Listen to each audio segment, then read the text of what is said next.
Hello mga friends! Welcome po sa Kusina ni Bibay. So ang ating pong recipe ngayong araw na ito, tayo po ay gagawa ng sago. Dahil po summer ngayon, in na in po ito. Tara na!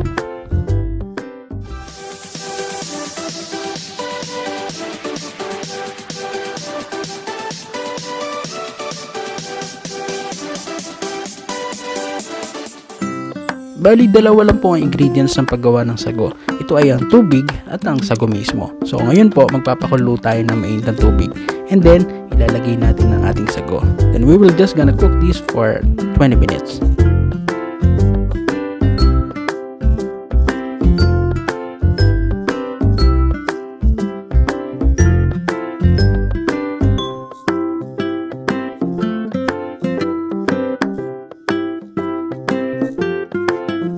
After po natin siya lutuin ng 20 minutes, palalambigin lang po natin ito.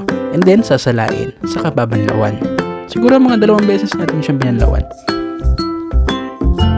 Binanlawan daw? Ano yan? Labada.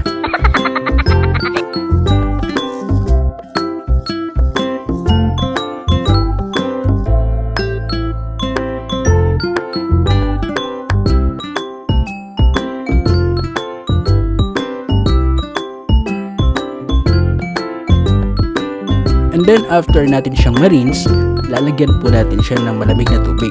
And then i-refrigerate natin siya ng 8 oras.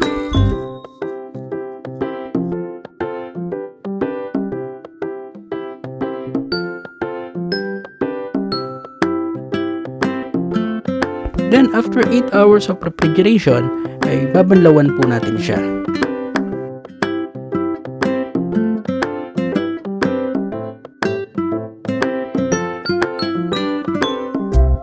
After po nito, tayo ay magpapakulo ng tubig at lulutuin natin ang ating sago for another 10 minutes.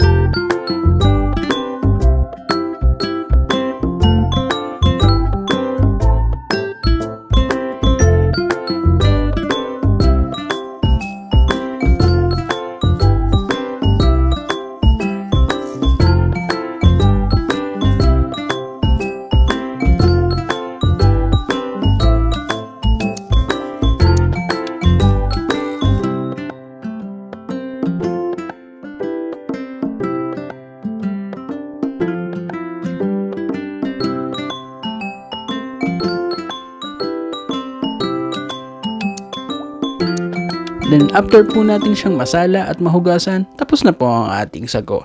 So we are Kusina ni Bibay, and we hope that you like our recipe for today. Don't forget to like, subscribe, and share. And as always, enjoy cooking. See you in our next video.